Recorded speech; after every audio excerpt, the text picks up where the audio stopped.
Hello everyone, welcome to my channel. So আমি দীপান্বিতা চলে এসে একটা আনাদার ব্লগের সাথে। সো আজকে দেখতেই পাচ্ছ, আজকে আমার মন মেজাজ একদম ওয়েদারের মতো একদম ফুরফুরে। তো অনেক দিন ধরে ভাবছিলাম যে ছাদে আমার অনেক দিন যাওয়া হয়নি। সো ভাবলাম যে চলো তোমাদের সাথে একটা নতুন ভিডিও বানানো হয়ে যাবে, আর তোমাদের সাথে নিয়ে আমার ছাদটাও দেখানো হয়ে যাবে। সো চলো তোমাদের সাথে নিয়ে গিয়ে আজকে আমাদের ছাদটা দেখাই। তো চলো তোমরাও দেখবে আমার সাথে আমার বাড়ির ছাদ। চলো ছাদের একটা ট্যুর করে নিই ছোট। বাড়ির চারিদিকে সব ছড়ানো ছিটানো, কারণ অনেক কাজ হচ্ছে তাই ইগনোর করো। আমি নিজেও জানি না আমি কতদিন পর ছাদে এলাম। 1 বছর হয়ে গেছে মনে হয়। জাস্ট নিজের বাড়ির ছাদে উঠতে আমার এই অবস্থা, জাস্ট ইমাজিন। মানে বছর খানিক হয়ে গেছে আমি মানে ছাদে উঠি না, চাবিও খুঁজে পাচ্ছি না। কি সুন্দর হাওয়া দিচ্ছে, তো এত সুন্দর হাওয়া দিচ্ছে, জাস্ট অসাধারণ। ফাইনালি খুলে ফেলেছি আমি। তো চলে এসছি আমি ছাদে। ছাদের চারপাশটা দেখো, এত সুন্দর, এত গ্রিনারি, যেটা নর্মালি সবার আশেপাশে থাকে না। চারিদিকে শুধু গাছ জঙ্গল, যাই হোক চারিদিকে শুধু গাছ আর গাছ, প্রচুর গাছপালা এখানটায়।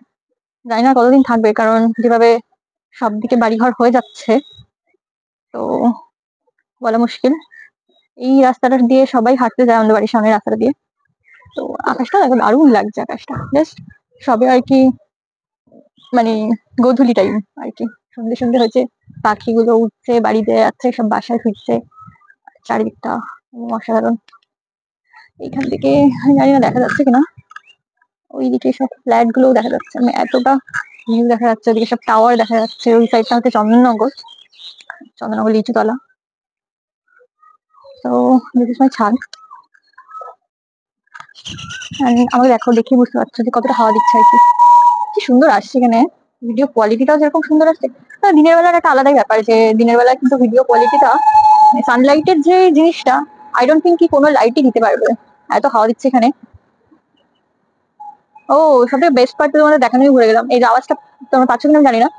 তো এই আমার একদম বাড়ির সামনে থেকেই যে ট্রেন গুলো যায়, আমার তো এত ইরিটেশন হয়, আমি ঘুমাতে পারি না মাঝরাতে। সব মালগাড়ি দেখছি হর্ন মারছে, মালগাড়ি খারাপ হয়ে গেছে, যাচ্ছে না, এগোচ্ছে না। তো এসব আমার সাথে হতেই থাকে, সারা রাত জেগে বসে থাকি, সকালবেলা আমি ঘুমাই। তো ভিডিও করার দৌড়াতে অনেকদিন পর ছাদেও আসা হলো, আর ছাদটা আমি ঘুরছিও অনেকদিন পর। আবার কোনো ট্রেন আসলে নিশ্চয়ই দেখাবো। এখন কোনো আসবে না, আমি জানি, এখন আমি ভিডিও করছি, এখন কোনো ট্রেন আসবে না। আর এমনি ননস্টপ সারাক্ষণ শুধু যেতেই থাকে ট্রেন। তো এই দেখো, দাঁড়া একটা জিনিস দেখাচ্ছি। এইখান থেকে দেখো, দেখতে পাবে যেহেতু কুল গাছটা ওদের বাড়ির দিকে ঝুঁকে গেছে, ওদের ছাদে দেখো জাস্ট কত কুল পড়ে আছে। সি, এত কুল শুধু পড়ে পড়ে নষ্ট হচ্ছে, আমি তো একটাও মুখেও দিই না, আমি খাইও না, জাস্ট। তো 3 তলা একটা রুম আছে আমাদের, ওই ঘরের ব্যালকনি থেকেই বেশি ভালো দেখা যায় আর কি ট্রেনটা। তো দেখো, দেখার চেষ্টা করা, মানে করছি আর কি। আমি জানি এখন কোনো ট্রেন আসবে না, এখন এখন আমার দরকার, তাই কোনো ট্রেন আমি কিনতে পারছি না। যাই হোক, তোদের এখানে আটকাতে পারিনি।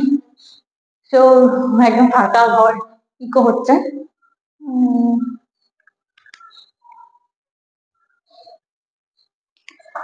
তালা চাবি, তালা চাবি খুলতে খুলতে আমার পাগল হয়ে যাচ্ছে। ওয়ান মোর তালা চাবি। ও, কিছু লাগলো, আউচ, খুলতে পারছি না। Wait. ফাইনালি ফাইনালি খুলে নিয়েছি। এই দেখো দরজা, এই গণেশ, একটা বাচ্চা গণেশ। আমার এই জামাটা মানে এই দরজাটা খুব ফেভারিট আর কি, খুব সুন্দর দেখতে। তো যাই হোক, এখান থেকে এই রাস্তা এবং খোলা তো নয়, একখানা আগুনেরই গোলা নিয়ে আসছে। This is the rail track.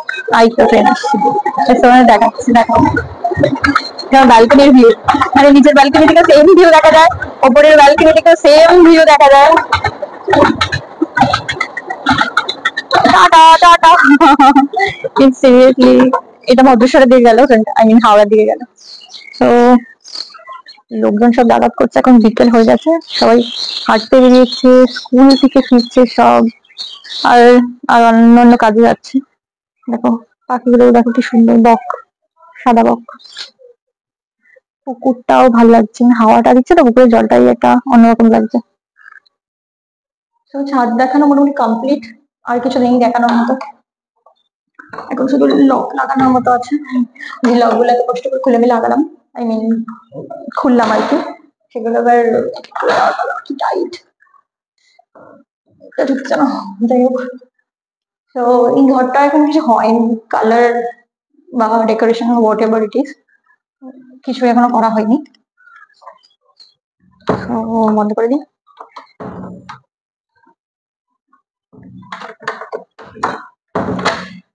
দিয়ে দিচ্ছি। তো চলো টাটা বাই, আমি একটু ছাদে ঘুরে নিই আর একটু হাওয়া খেয়ে নিই, অনেকদিন পর ছাদে উঠলাম, শুধু ভিডিও না বানিয়ে একটুখানি আশেপাশে দৃশ্য দৃশ্যগুলো একটুখানি একটু অনুভব করি নিজে নিজে, আর এখানে খুব সুন্দর একটা হাওয়া দিচ্ছে। লাস্টে ফোনটা রাখার আগে আকাশের দিকে তাকিয়ে ভাবলাম এটা যদি তোমাদের না দেখাই অনেক কিছু মিস করবে তোমরাও, আর আমি যে দেখছি সেটাও তোমরা বুঝতে পারছো না যে আমি কি দেখছি। জাস্ট দেখো। অসাধারণ লাগছে জাস্ট, ও মাই গড, মনে হচ্ছে মেঘের ভেতরে যদি চলে যেতে পারতাম।